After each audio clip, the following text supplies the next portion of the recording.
Hey, what's going on, everybody? This is John J Gaming on the mic here, coming at you with a brand new episode of the FCS Dynasty here on NCAA 2006, and also featuring that NCAA Next mod as well to go with it. Now that we're in the later stages of this series, we're still gonna have a comprehensive look around the nation just to see the big things that happen in the off season, but it is also going to be a little bit more custom player centric. So what do I mean by that? We're still going to take a look at various things. We're going to take a look first and foremost the path that North Dakota State and Chattanooga took to get to the national championship game, see how their schedules went out over the course of the year. We're also going to take a look at the award winners and see what custom players made it onto those award winner lists, whether it is as a finalist or as a semi-finalist. We're also going to take a look at All-Americans and, of course, the big stuff. What happened in recruiting, who signed the best recruiting classes for the future of their respective programs, and also who is going to be leaving the program, whether it be by graduation, whether it's to declare early for the NFL draft, whether it is to enter through the transfer portal, and of course, above all, who is going to transfer upward to the FBS level within your custom player guys. So got a lot in this episode still. I'm hoping that you guys are excited for it. If you are, make sure you go ahead, smack that like button, hit that subscribe button as well if you do happen to be brand new to the channel. And without a further ado, let's go ahead and take a look at the paths to the national championships, starting with your national runner-up. So we start with the national runners-up, the Chattanooga Mocs. But even though they made it all the way to the national championship, they are only considered number 25 in the final preseason poll. That is definitely a shocker in my opinion, but that doesn't change the fact that they had a great season. They started off very hot in non-conference play. They beat the likes of San Jose State, who made it to the playoffs, as well as Southern Illinois and Rhode Island. Then they started getting into conference play, win 3 games in a row, took down Alabama A&M, Prairie View A&M, and Jackson State. But then towards the back half of the regular season, they really started to run into some trouble. They lost close to Grambling State, and then they also lose to Alabama State and Arkansas Pine Bluff. So they lost 3 of their last 5 games. So they were not going into this tournament with a lot of momentum, but yet they were still selected to go into the FCS playoffs. They made it in as the number 21 seed, and what they did in the playoffs next, well, that's going to shock you. So what shocked me the most about this squad is that not only did they beat various teams, but for the most part, they blew out some teams on the way here. Starting in the first round, they blew out Portland State 45-28. That was an upset. We also see them take on the likes of other teams in the FCS playoffs. Delaware, for example, they were the number 5 seed. They were blown out. They lost to Chattanooga 42-14 in the second round. Then we saw them in the quarterfinals against Northern Arizona, and they still managed to keep it up. They beat Northern Arizona 31-10, and then they ran across the Southeast Missouri State Redhawks, number 1 team in the entire country, and they beat them 38-31. That was how they made it to the national championship game as the number 21 overall seed. Now, as for North Dakota State, this was one of those seasons that really was a dream come true for them, right? As not only did they win the Big Sky this year, but they also win their very first national championship of this series. And they only lost 2 games the entire year. Those 2 losses, of course, coming in Big Sky Conference play. They started off 4-0 before they took a pretty big loss to Portland State. They did that on the road back in week number 8. And then the other loss that they experienced was a little bit of surprise. Week 11, they lose to Weber State on the road. That was really a wake-up call for that program. That, listen, if we want to get to where we want to be as a program, we have to come out here and we have to make sure that we bring our A game, or at least a B+ game, if we want to hold that crystal ball at the end of the season. And they really took that to heart. Last 3 games of the regular season, they win pretty convincingly for the most part. Beat Eastern Washington, North Dakota, and UMass. And then the playoffs started. And in the playoffs, they started off as the number 10 overall seed in this tournament, and they took on the Grambling State Tigers, who were making their first FCS playoff appearance. They dispatched Grambling State 37-17, and that was to get them in to the second round. Speaking of that second round, they actually got into a shootout with the Skyhawks, and the Skyhawks, even though they were at home, could not overcome the Bison. Bison were able to win that game 42-35, and that was able to carry them into the quarterfinals, where they would run across San Diego State. As for that game against San Diego State, this was a very defensive slugfest. After this point, their defense really took over, only allowed 6 points the entire game. That was how the Bison were able to get to the semifinals. And then in that semifinal game, they came across Northwestern State, who was also making their first FCS playoff appearance, and this was a close one throughout, but the Bison found a way to pull it off, winning 17-10. And those close games really helped them throughout the course of this tournament, because they were able to find a way to close out Chattanooga in order to be your national champion. But now we move on to our award winners, and we know about what happened with the Heisman Trophy. They did award that to Austin Dodd, the quarterback out of San Diego State. But what about the other trophies that are distributed throughout the season?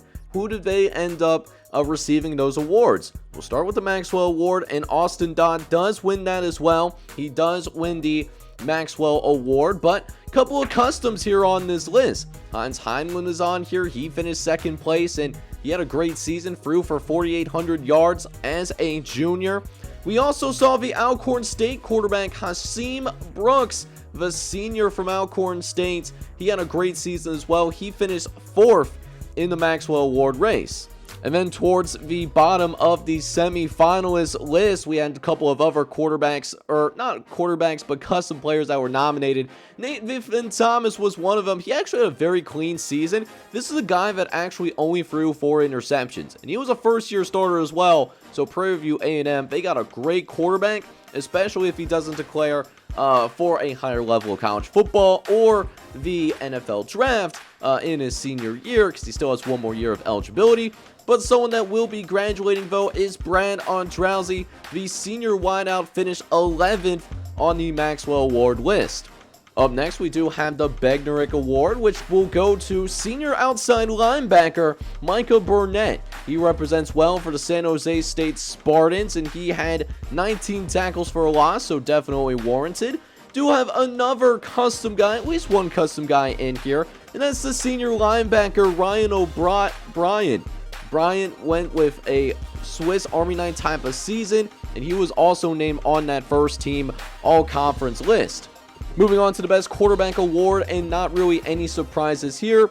Austin Dodd also ended up winning the best quarterback award, and Hans Heinlein, the first team all-conference nominee, as well as the Alcorn State quarterback Hasim Brooks, they're also on this finalist list as well.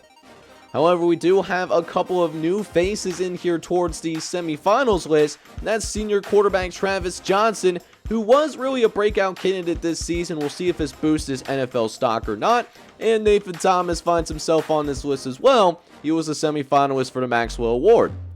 As for the Walker Award, that will go to Paris McPherson, and he was someone that was indeed invited to the Heisman Trophy ceremony. He was one of the runners-up there. Finishing in 6th place, though, is John Antilles. John Antilles is a running back from South Carolina State, just a sophomore, and yet he had over 1,500 yards of total offense. He'll have at least one more year of eligibility before being draft eligible. As for another custom that ended up on the Walker Award list, that's Paul J. Joseph Forte. He's a junior running back out of Arkansas Pine Bluff, who also managed to finish with over 1,500 yards of total offense on the season. He is a true junior with one more year of college eligibility. Now, for the best wide receiver in the country, that goes to senior redshirt Adam Jackson. He ends his college career on a high note with 1,400 yards receiving and 15 touchdowns to go with that too. In addition, Brad Ondrauzi was in the hunt for this award as well. He finishes in 3rd place. As for the best tight ends in the country, that will go to Billy White, who was a great safety valve for Willie Beeman Jr. this season. Billy finished with 620 yards and 8 touchdowns and truly showed himself as a red zone threat. As for the best offensive lineman award, that will go to one of your guys' customs, Umar Fox, the senior right tackle out of the University of New Hampshire. He leads the way for all offensive linemen throughout the country with those 50 pancakes. As for other offensive linemen, among the custom ranks that were nominated is Andrew Big Bird. He's a sophomore redshirt from Georgia Southern. Started a national championship for Georgia Southern a couple of seasons ago. He is just a sophomore redshirt, and he finished in 7th place this season.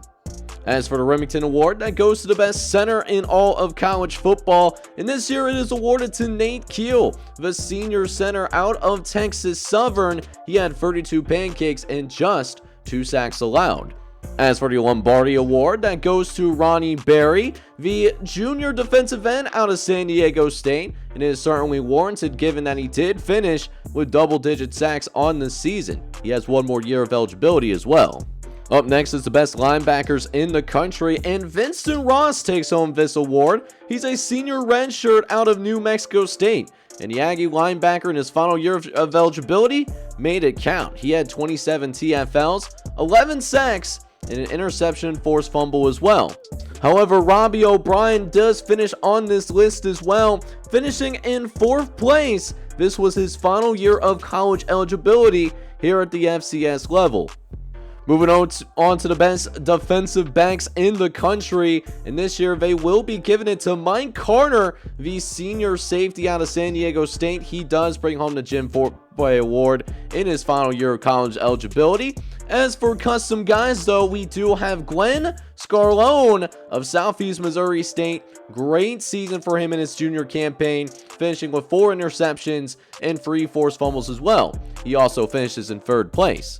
As for the Groza Award, that goes to the best kicker in college football, and this year they will give it to the senior from Southeast Missouri State. They give it to Tony Suggs, who was near perfect on field goal attempts. He had a long of 54 and hit almost every extra point this season. However, a custom guy that definitely deserves some attention though is Fu Tai. He's a sophomore kicker from Northern Arizona. He also had a great season as well, and because of that, he finished 2nd on the Groza list. That being said, there was a couple of other kickers that were nominated for the Luke Groza Award, and that is senior kicker Chris Martin, who's a senior from Tennessee Martin. He was named first-team All-American. And Ash Young, the sophomore kicker for the New Hampshire Wildcats, who finished in 8th place in this award race. Now we have the best punters in the country, and they will award it to Albert Jacobs, the sophomore punter from James Madison. Nice season for him, helping switch field position over the course of the game. As for the best return man, they will give this to Sean Hall, the senior wide receiver from Utah State. He had a good receiving year as well, ended up with 1,100 yards, but more importantly, he finished with 12 total touchdowns. There were custom guys, however, that did finish on this list, and in 4th place is Mike Thomas, the senior wide receiver from the national runners-up in Chattanooga. And in 5th place, we have Bo Arias. In his final year of college football, he had 2,800 yards and 9 touchdowns. Rounding out the customs for the best return man in the country is Mateo West, who finished in 9th place for the best returner award, and he also nearly had 1,000 yards receiving on the season. And now we move on to our All-Americans, and we'll quickly run through both the first team and the second team All-Americans as well. We'll start with Austin Dodd, who did win multiple awards, as did Paris McPherson. Running out that backfield, though, we got Timothy Moore, the senior redshirt from Southeast Missouri State. He ended up with 1,600 yards of total offense. And we also see Mark Johnson get in here as well. 2,500 all-purpose yards and 17 touchdowns, representing well in his senior redshirt season for the Catamounts. Up next, we have the receiving corps for the first team All-Americans, and we have Adam Jackson, who is someone that brought home that best wide receiver award. He's from Bama State. We also have Marvin Johnson in here as well from the San Diego State Aztecs. He is a senior redshirt as well. And rounding out your skill position, guys, is Billy White, the senior tight end from Western Carolina, who won the Best Tight End Award. Now, moving on to the offensive line for the first team All-Americans is Jonathan Kelly. He is from Northwestern State. In his senior year, he would garner 26 pancakes and 3 sacks. Nate Keel, who did win that Remington Award, he's from Texas Southern. Michael Taylor from Nicholls State. He did not allow a single sack throughout the season and got 22 pancakes as well. We also have Umar Fox, who wins the Best Offensive Lineman Award, a senior from New Hampshire. And finally, rounding out your offensive line is Bobby Powell, who's a senior from Rice University. Now, moving on to the defensive side of the ball for the first team All-Americans, we got Ronnie Berry, a junior defensive end who won the Lombardi Award. And on the opposite side, we have Jay Manning, who had 22 TFLs on the way to a breakout season for the UNLV Rebels, and this guy is also in his senior year. Now, as for the interior defensive lineman, we have Eric Waller, the junior redshirt from the Eastern Michigan University Eagles. They finished with an undefeated regular season. And the other interior defensive lineman is Walter Mooney, the senior from Alabama State, finished with 25 tackles for loss on the year and also had double-digit sacks for the Alabama State Hornets. Up next, we have the linebackers, as it's highlighted by Micah Burnett, who did win the Bednarik Award this season, but some great players in this group as well, Kevin McRoyal being one of them, only a sophomore and one of your guys' customs as well. He finished the year with 25 TFLs on the season. As for the other outside linebacker, also another Western Carolina Catamount in this group, Patrick Kennedy, who's a senior redshirt who finished with double-digit TFLs, multiple sacks, and most importantly, forced 5 fumbles on the season. He flew all over the field. Rounding out the first team All-Americans is your defensive backfield, and it starts with Nigel Wilkerson, the senior corner from Southeast Missouri State, who had 7 interceptions and 2 defensive touchdowns as well.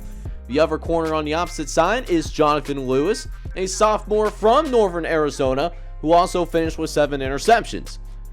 Finally, for your safeties is Mike Carter, the senior from San Diego State, who won the Jim Forpay Award. And at strong safety is Eucilius Johnson, the senior from Eastern Michigan University. And of course, you have your kickers and punters, and Chris Martin gets the first team All-American nods. He's from Tennessee Martin. And Albert Jacobs, who won the Best Punter Award, he's going to represent for James Madison as a first team All-American. Now, moving on to the second team All-Americans, we got Cole Butler to start things out. Cole Butler with 46 total touchdowns as he played extremely well, leading San Jose State to their first FCS playoff appearance. But in the backfield, we have a three-headed monster. Andrew Light from North Texas. He is a senior redshirt. Philip Hodge, who really stepped in and had a breakout season for the Sacramento State Hornets. He had 1,400 yards of total offense this season. And the other running back in this backfield is Bo Arias, who's one of your custom players and is a second-team All-American as well.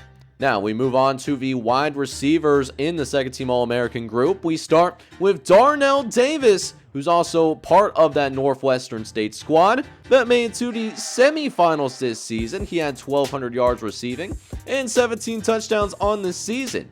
As for John Moore, he's also a very young player who gets second-team All-American nods. 90 catches, 1,400 yards, and 13 touchdowns. He's a certified baller.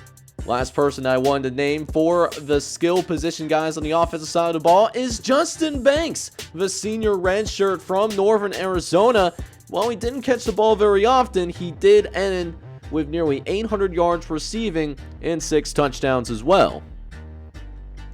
As for the offensive line, we got Jason Noah, the senior guard from Georgia Southern, with 31 pancakes and 5 sacks allowed. Matt Finch from Eastern Carolina, he's a senior redshirt. George Williams, the junior right guard from the national champion Bison, he had 42 pancakes and 6 sacks allowed on the season.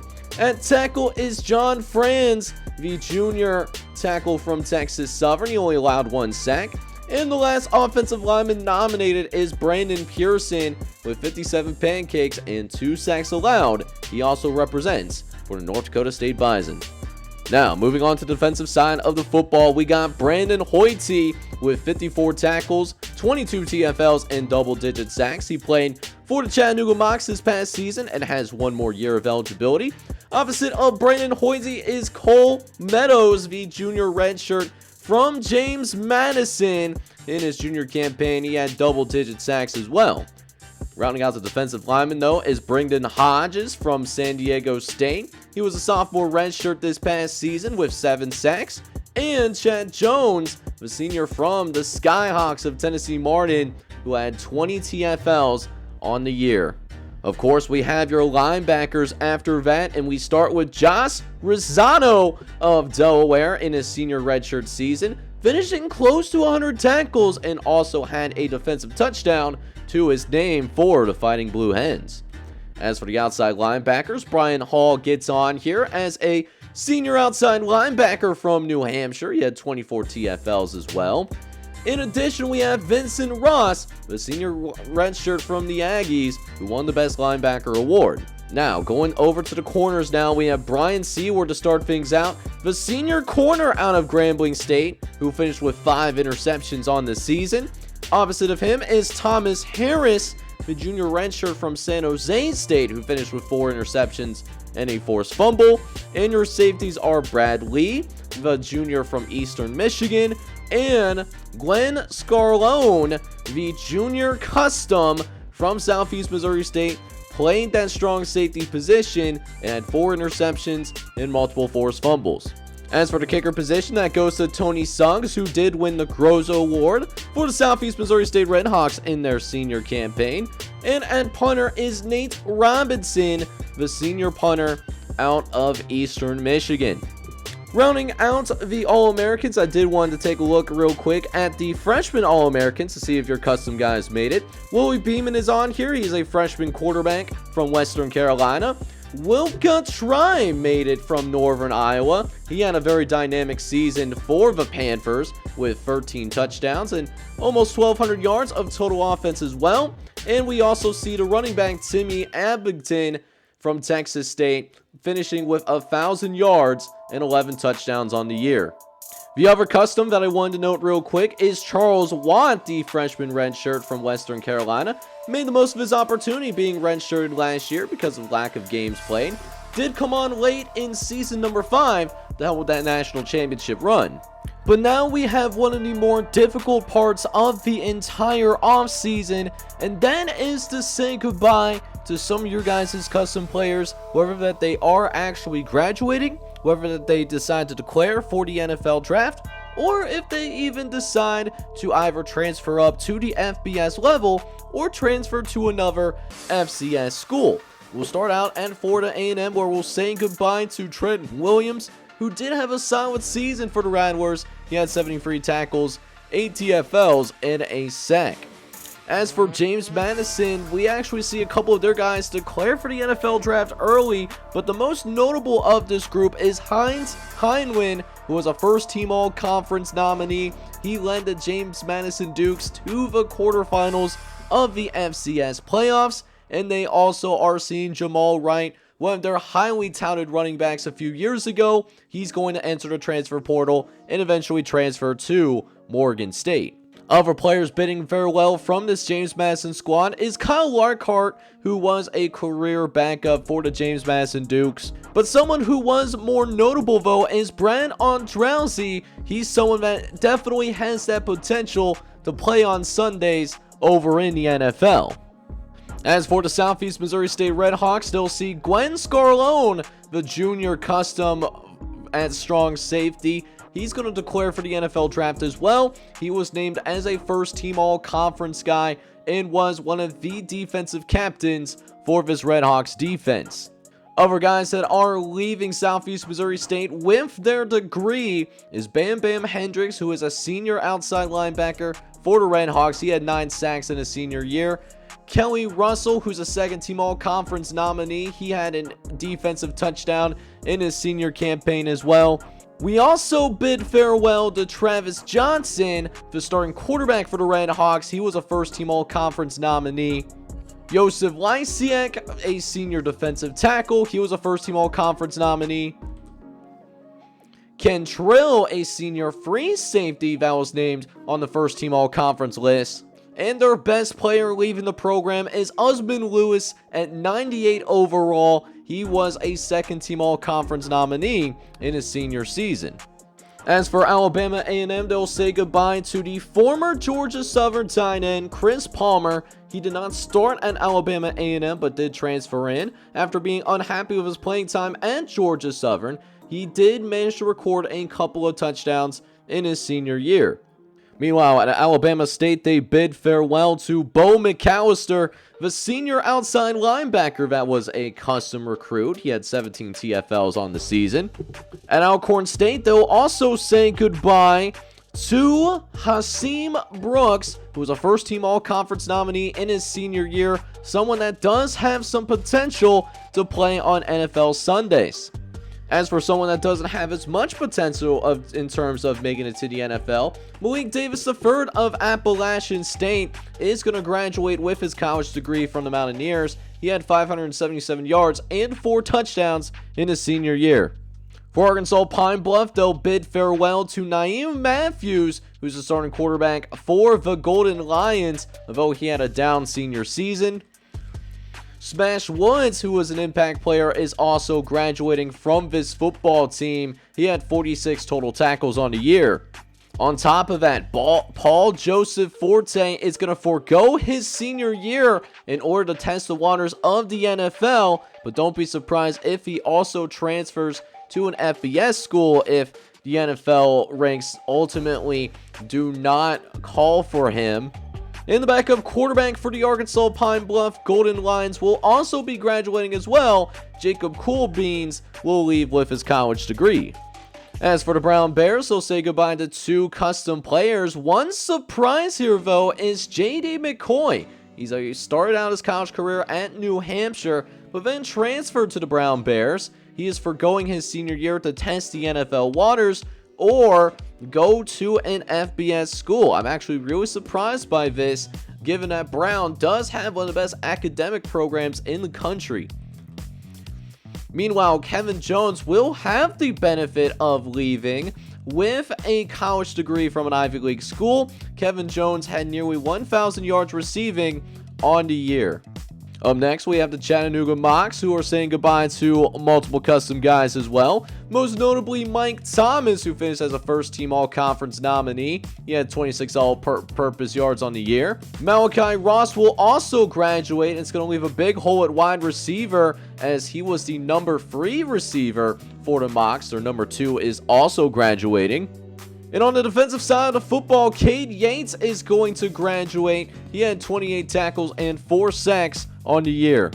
Meanwhile, for the Delaware Blue Hens, they'll see a couple of guys leave the program as well. Among your custom guys, Brian Ramsey is going to forgo his senior year to test the NFL waters as well. He was a second-team all-conference nominee as he led the Blue Hens to a 5th seed in the FCS playoffs. This program has made it 2 years in a row.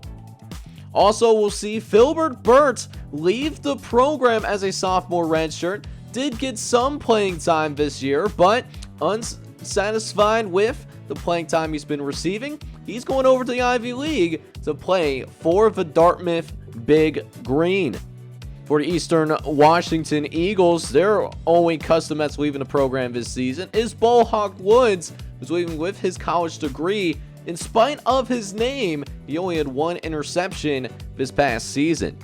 For Eastern Illinois, they'll say goodbye to Joseph Little, who only played, I think we only saw him in the Southeast Missouri State game that Eastern Illinois played in the regular season. He was not very good in that game. 3 for 15 speaks for itself.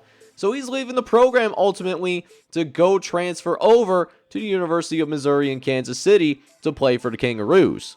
As for Eastern Kentucky, they'll say goodbye to a few custom guys as well. Marshawn Palmer, the most notable. He's probably the best prospect in the FCS ranks this season, as he is a 99 overall player, so he could be a high draft pick. Robbie O'Brien will come in as a 95 overall. He is also leaving with his college degree and was a first-team all-conference nominee. J.D. Brooks will also graduate with his college degree as well, as he was an impact player for Eastern Kentucky Colonels. But someone who is transferring out of the program, though, is Joe Yamasaki, someone who just never saw the field for the Colonels. He'll go to Hofstra in order to get that second chance. As for Elon, they'll say goodbye to one custom player of his season, and that is Tino Chances, who was someone that played sparingly his senior year, only had 7 tackles, but did have an interception as well. For Georgia Southern, they'll say goodbye to Josephi Krakowski as he leaves with his college degree, someone that does have NFL potential for sure, but he might be a little too much of a risk because he has been injury prone throughout his college career. However, their backup running back is also leaving the program. He's declaring for the NFL draft. Jeff Boston did have 10 touchdowns and was a second-team All-Conference nominee. As for the Grambling State Tigers, who make their first FCS playoff appearance this past season, they say goodbye to one custom and one custom only. It's their backup quarterback, Octavian Cater, who originally committed to North Dakota, but after his freshman season, came over to Grambling State, wanted to get that starting job, actually lost said starting job to Ray Waddle, so was a career backup, was a very good career backup at the FCS level. As for the Hampton Pirates, they say goodbye to all 3 custom guys that are on this team. John Tom was one of them. He had a down year as he had as many sacks allowed as pancakes. Uni Minamoto, however, was an impact player, but he had 500 yards and just 2 touchdowns in his senior year. And also, Jordan Hawkins is graduating from the program. He was an impact player for the Hampton Pirates offense. He had 600 yards and 5 touchdowns in his senior year. For the Howard Bison, they'll say farewell to Kevin Hardy, the senior running back for the Howard Bison. He was an impact player for this program, but Howard could not do anything in that conference. Meanwhile, for Idaho State, they say farewell to Connor Smith, the senior strong safety who played sparingly, only had 6 tackles and a sack in his senior year. As for Indiana State, they'll bid farewell to Ricky Daniels, who was arguably the best player on this Sycamore squad. He had 1,000 yards and 5 touchdowns while being named offensive captain and, of course, an impact player for the Sycamores. Speaking of wide receivers, though, Amani Nadaye, who came in as an athlete, he'll graduate with a college degree from an HBCU. He was an impact player for the Jackson State football team as he had almost 1,000 yards receiving. Speaking of those offensive weapons, Jacksonville State says goodbye to a couple of them, most notably Mario Brunner, who had over 1,000 total yards of offense and was an offensive captain for the Jacksonville State Gamecocks.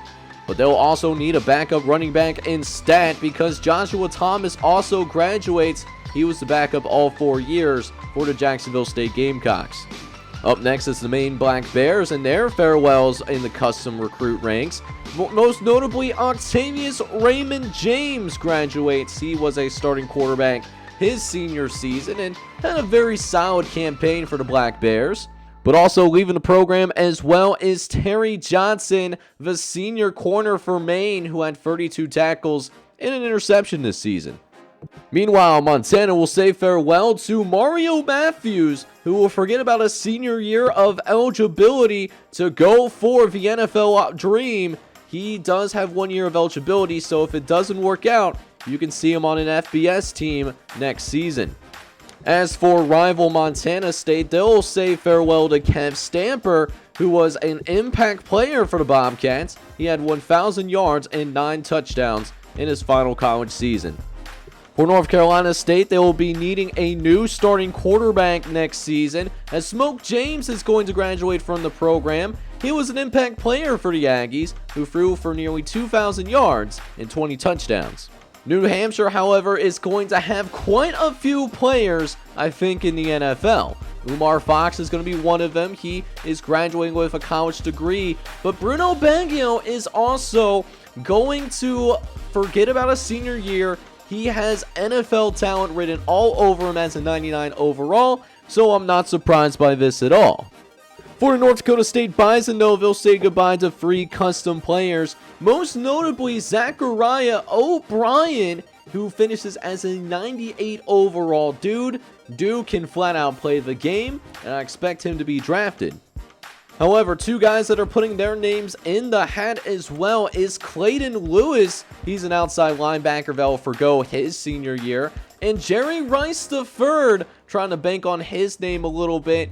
Really did not have the numbers, but also had to keep in mind North Dakota State has never been a pass-happy offense. For Northeastern, they'll say farewell to Joe Cool, who was the starting quarterback for the Huskies for most of his college career, but his senior year, he was benched, and instead of transferring to another school with his last year of eligibility, he stuck around, and Northeastern had a good season, going 7-4.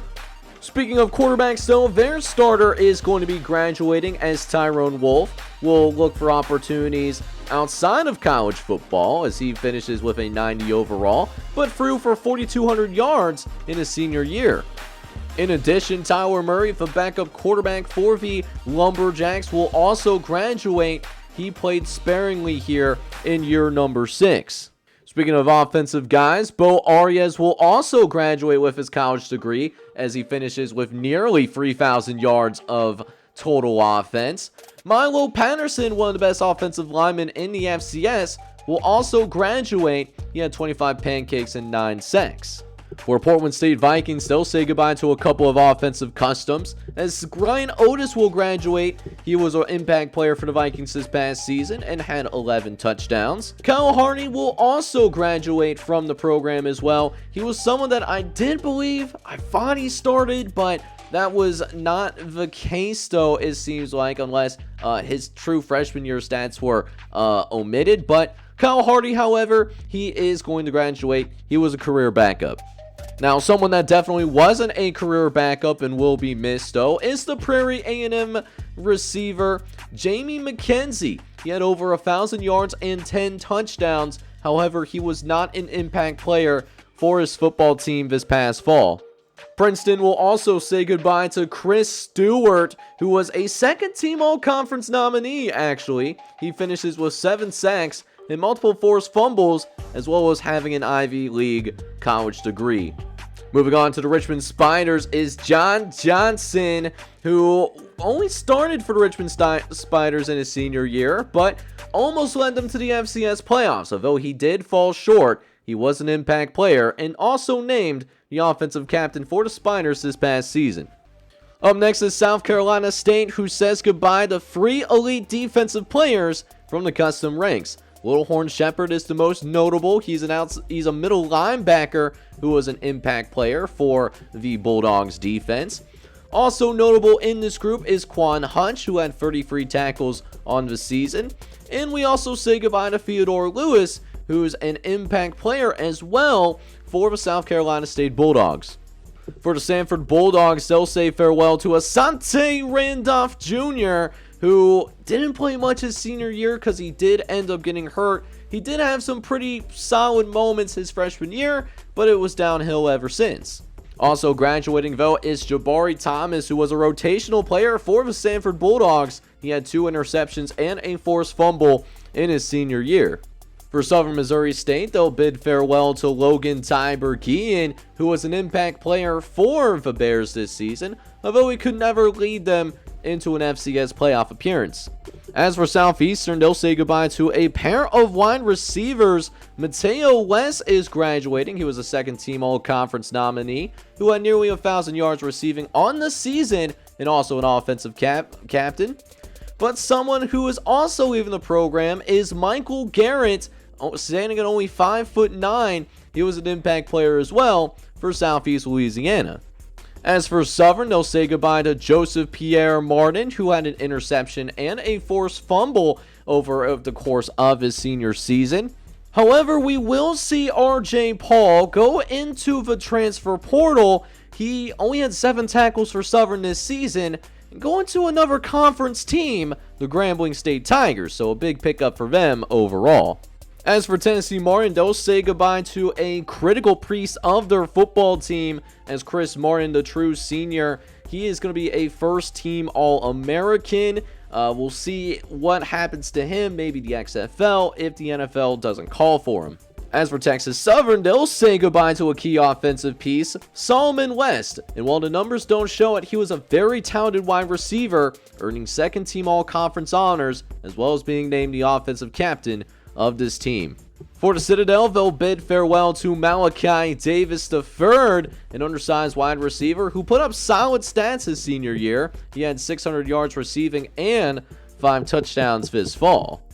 Now, Northern Iowa, however, might have a pro prospect on their hands, Michael Ross, who kind of flew under the radar because it is a program that does not get a lot of attention.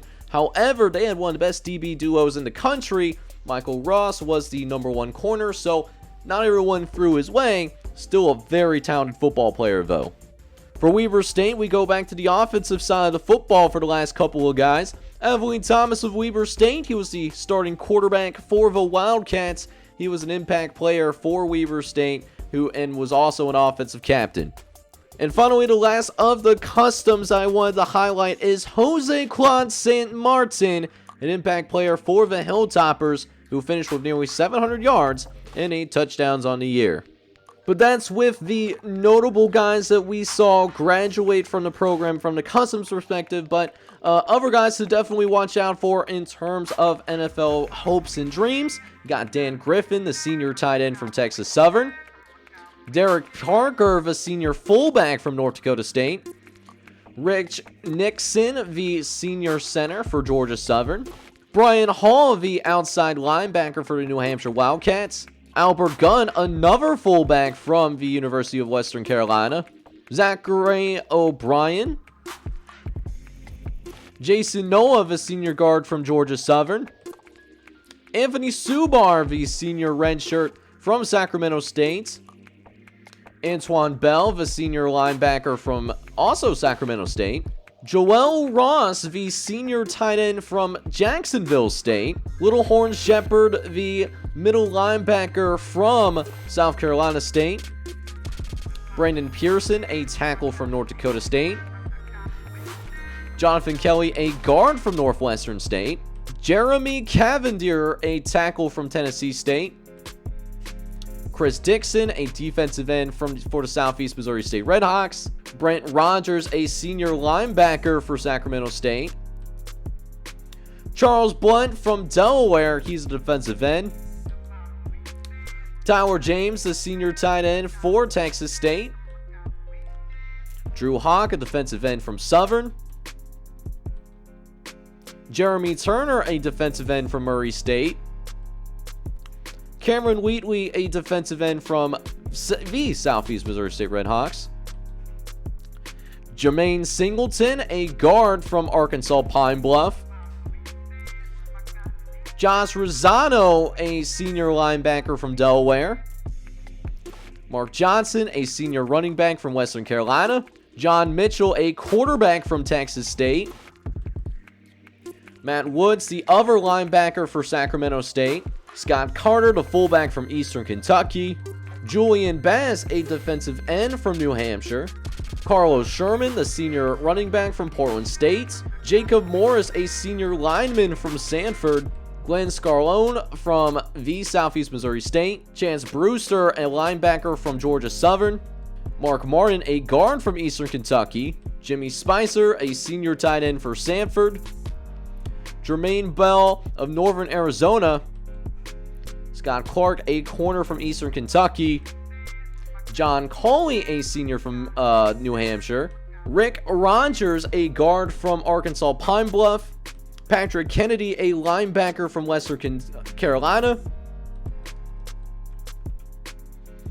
Annie Freeman, a senior linebacker for Montana.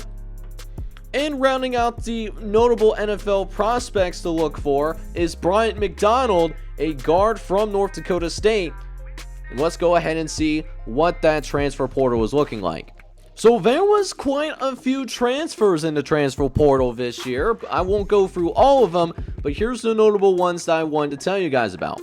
Ball State, first and foremost, gets 2 very good freshmen in Mike Irons, a middle linebacker, and Jason Clark at quarterback. Jason Clark is from Alcorn State, while Mike Irons, who actually did play a little bit this season, he's from Georgia Southern. Ron Alexander from Texas Southern, he will also enter the transfer portal as well. He is going to go, I believe that is Omaha that he's going to go to. So a very interesting decision there. In addition, Curtis Palmer of Norfolk State, he's going to transfer to play for the Morgan State Bears. He's only a sophomore with 2 years of eligibility. Steve Griffin, another guy from Georgia Southern, he's also entering the transfer portal to go play at Delaware State with 2 years of eligibility. Meanwhile, Ashton Robinson, an 82 overall, he's leaving for, I believe that's either South Dakota State or San Diego State. Either way, it's a big loss for the future of the Bison secondary. But now we get to take the time to see which one of the FCS players did end up getting the opportunity to play in the NFL. And while this last year's class was a little bit better than what this year's class may be, there was still quite a few players, 27 in total, that did end up getting drafted into the NFL. And we start with the number 5 overall pick, Jason Noah. He's a guard from Georgia Southern who has a hidden depth trait, and he's also going to be with the Eagles. But then right after the Eagles, the LA Rams were up next with the number 6 overall pick, and it was Marshawn Palmer, one of your guys' customs, that was selected out of Eastern Kentucky. He was one of the best players to come out of the FCS level, one of the best prospects, and is treated as such, earning this number 6 overall pick. But then we wouldn't see another FCS player taken for another 10 picks, and then we get to the 16th selection in the first round of the NFL draft, where we see Zachariah O'Brien, another one of your customs, selected by the Jacksonville Jaguars, who will be transferring over to that middle linebacker position in the NFL. He does have a hidden depth trait too. A few picks later, we do have another first round pick from the FCS ranks, and it is Brian Hall, playing for the New Hampshire Wildcats during his time at the college level. The 6'4" outside linebacker does only have a normal depth trait, but he is going to be expected to start right away for the Atlanta Falcons over at left outside linebacker. Right after the Atlanta Falcons, we have the Tampa Bay Buccaneers, and the Buccaneers select Dan Griffin out of the University of Texas Southern. The HBCUs representing with that 23rd overall pick, as Dan Griffin will come in as a hidden depth trait guy. Up next is a 26th overall pick in the NFL draft, which happens to be Umar Fox. Umar Fox was a 26th overall pick made by the Baltimore Ravens. He's also from New Hampshire, so already 2 first-round picks from that university, and he is also a hidden depth trait guy. And the last FCS guy to be selected in the first round of the NFL draft is Jonathan Kelly. Jonathan Kelly is from Northwestern State, part of that national semifinal squad, and he does come in with a hidden depth trait as well, showing that untapped potential that he can have in the NFL. But now we go ahead and move on to round number 2 of the NFL draft, and it starts with Anthony Subar, who was selected by the New York Jets. He is representing Sacramento State and is somebody that is more of a speed rusher. That's what he translates the most for in the NFL. Meanwhile, with the 4th selection in the second round of the NFL draft, the Pittsburgh Steelers will select Brandon Pearson, a right tackle from the University of North Dakota State. He will be the second such player from the Bison, part of that national championship team. But the Rams find themselves on the board yet again in the second round, and with their second round pick, they are going to grab Jeremy Cavender, a tackle out of Tennessee State. Did not get a chance to see him very much because the Tennessee State program was not very good during his time in school, but he was more than capable of handling his own and will get that NFL opportunity. 4 picks later, we'll see, well, it's supposed to be Chris Dixon. I had to put Chris Ixon because if I put in the last name Dixon, it's considered profanity in the eyes of the game of Madden, so Madden, please clean that up. But that being said, congratulations to Chris Dixon, though, the defensive end out of Southeast Missouri State, as the Red Hawks defender is going to be starting his NFL career with the New Orleans Saints. But a few picks later, we see another defensive end fall off the board. This time, it's Charles Blunt from the University of Delaware. The Blue Hen is going to the Rocky Mountain NFL squad. He was the 13th selection in the second round of the NFL draft. But we finally see one of the best quarterbacks ever in the FCS Dynasty get drafted in the NFL, and it was Bruno Baggio. Bruno Baggio is going to be the 16th selection in the second round of the NFL draft, and he was selected by the Jacksonville Jaguars, so not a great situation for him. Still made it to the NFL, where he has the potential to be a starter at the NFL level. But 2 picks later, we see another Florida team select an FCS guy, and it was Bo Arias. Bo Arias was the 18th selection in the second round of the NFL draft. He's representing for Northwestern State and is one of your custom guys as well, along with Bruno Baggio. A few picks later, though, we see another running back from the FCS ranks go off the board, and it was Mark Johnson, who was selected by the Cleveland Browns with the 21st selection in the second round of the NFL draft. He also comes with a hidden dev trait and represents for the Western Carolina Catamounts.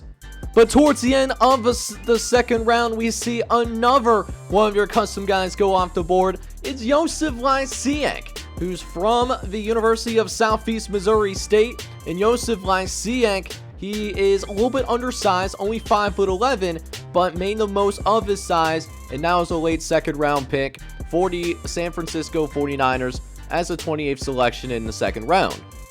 But towards the end of the second round, with the second last pick in the second round, we'll see Drew Hawk being selected by the Dallas Cowboys. He played his college ball with the Southern Jaguars and does come in as a 22-year-old with normal dev.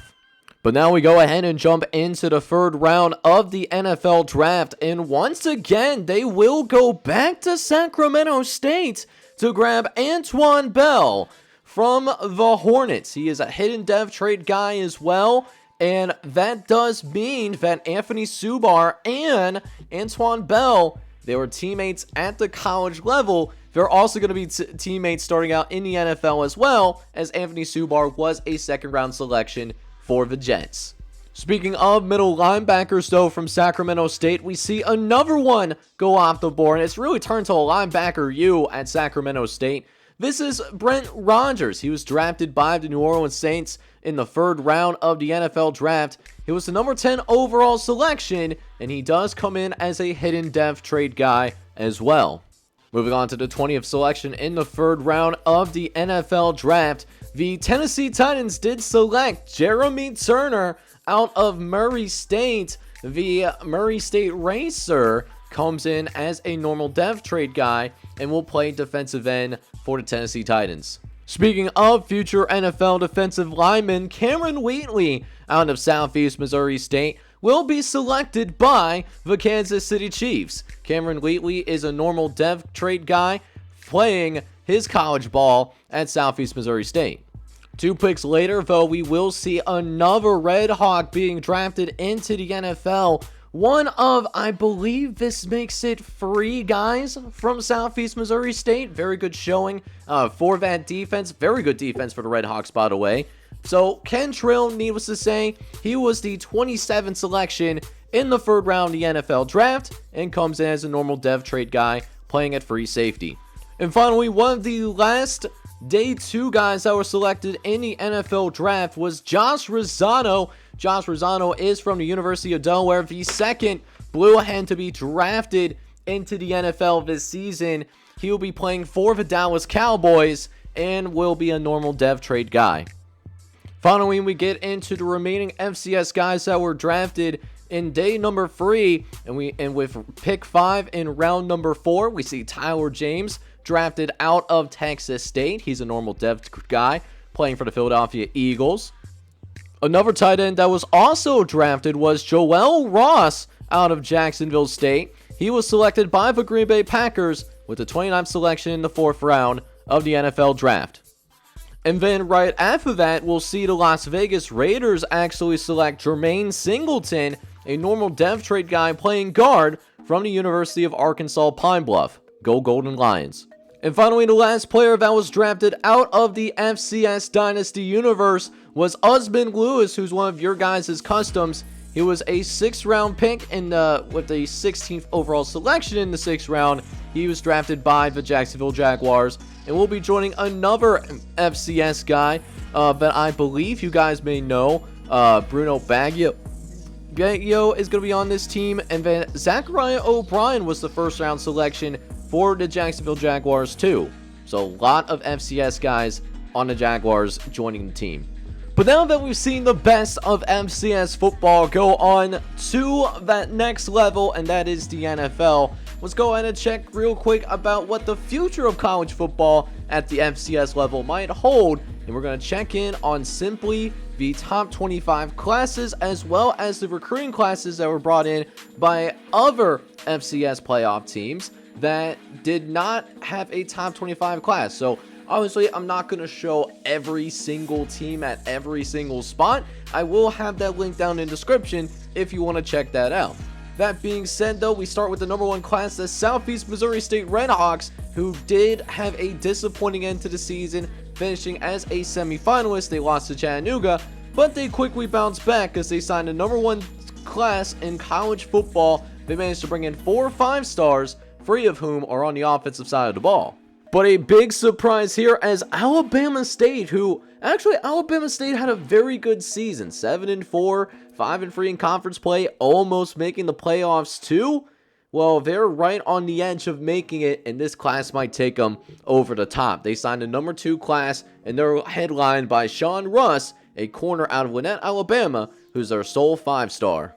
Following the Alabama State Hornets is Northwestern State, the Demons signing a number 3 class in the country after their first playoff appearance, and they also made it to the semifinals as well. They bounced back by getting 3 very good players. They signed a number 3 class in America. They are headlined by Andrew Carpenter, the fullback, and also signed multiple offensive linemen who are highly talented too. As for Chattanooga, they made it all the way to the national championship game, and they take advantage of that extra spotlight by signing the number 4 recruiting class in the country. They end up signing 2 5-stars, Eric Jackson and Justin Skinner, who could be a connection to really be wrecking havoc on opposing defenses the next 4 to 5 years.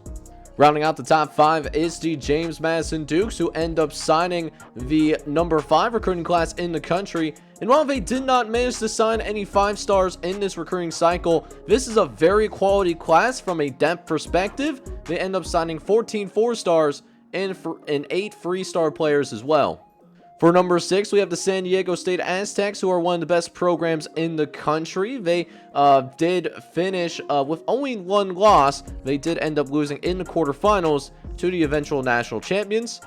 At number 7 is the Tennessee Martin Skyhawks, who were bounced early. They lost in the 2nd round, also to North Dakota State. Well, they answer with the number 7 overall class, headlined by Craig Poland, the wide receiver out of Altoona, Pennsylvania, who's the only 5-star that the Skyhawks were able to grab this recruiting cycle.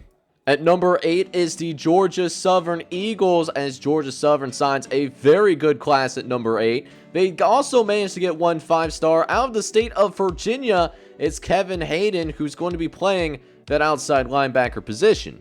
Following the Eagles is the Sacramento State Hornets at number 9, and Sacramento State, a team that did lose in the 1st round this season. And while they did not sign any 5-stars, they again put together a great class with 8 4-stars and 13 3-stars as well. So a little bit of the inverse of what we saw with James Madison. That was good enough for the number 9 overall class, most week work in California. As for the Delaware Blue Hens, they come back with the number 10 overall class this season.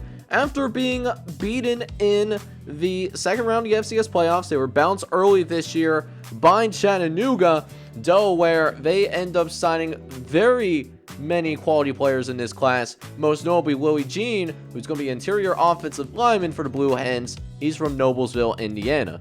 At number 11, we have the Northern Arizona Lumberjacks, and they also brought in a lot of talent, particularly in the state of California. Most notably, they bring in the 5-star Steve Perkins from Union City, California, who could fight for that starting job in spring ball.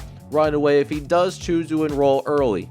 Following the Lumberjacks, we have the Catamounts of Western Carolina. And while Western Carolina only managed to sign 22 players this year, the Catamounts did put together a pretty good class still. They are headlined by Edgar Meade, the 5-star running back out of Bouch Springs, Texas, who's going to be looking to replace Mark Johnson, who is now in the NFL. At 13 is the Texas Southern Tigers, who are trying to bounce back after a difficult year number 6, in which some of them missed the playoffs. Texas Southern brought in 2 5-stars, most notably Dominique McDowell from Winter, South Dakota, and Derek Brown, the interior offensive lineman out of Indianola, Mississippi. At number 14 is the South Carolina State Bulldogs, who finished the year unranked, but put together a good class regardless. A class that managed to bring in 6 4-stars and 12 3-star players. South Carolina State with the number 14 overall recruiting class. Moving on to the number 15 overall recruiting class is the Montana Grizzlies. They finished in the top 10 in the country nationally, and they follow that up with a 15th ranked recruiting class, trying to replace the departure of Mario Matthews. They're going to be looking at guys like Robert Pearson and Eric Cody, giving them their fair chance to fill that hole early on. But we finally see the defending national champions in this top classes portion of the offseason, and North Dakota State has the number 16 recruiting class in the country, so not that great of a recruiting class. You expect it to be a little bit better considering they did just win a national championship, but they did manage to sign one 5-star by the name of Chris Kane, who's the interior offensive lineman from Springfield, Illinois.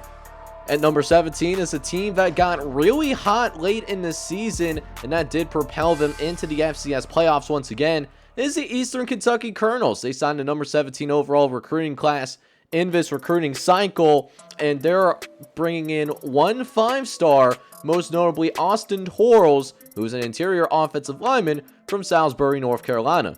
At number 18, following the very first FCS playoff appearance for the Grambling State Tigers, they follow that up with a number 18 recruiting class, so a solid recruiting class for the Tigers.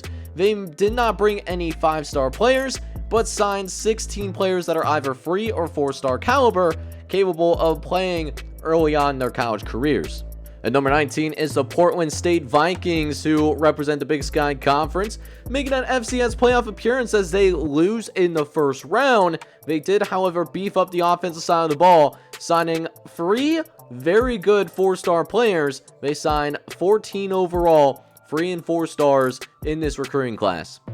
Rounding out the top 20 is the New Hampshire Wildcats, as they're starting to realize, hey, maybe it's more difficult to recruit out of New Hampshire. They still managed to sign the number 20 class in this recruiting cycle, and they signed 3 4-stars. Keith Ward, Marcus Clemens, and Casey Castillo are the main highlighters in this class. After that is the Nicholls State Colonels, who finished with the 21st ranked recruiting class, and they signed 7 4-stars and 7 3-star players as well. In spite of only 19 total signees, Nicholls State brought in plenty of talent.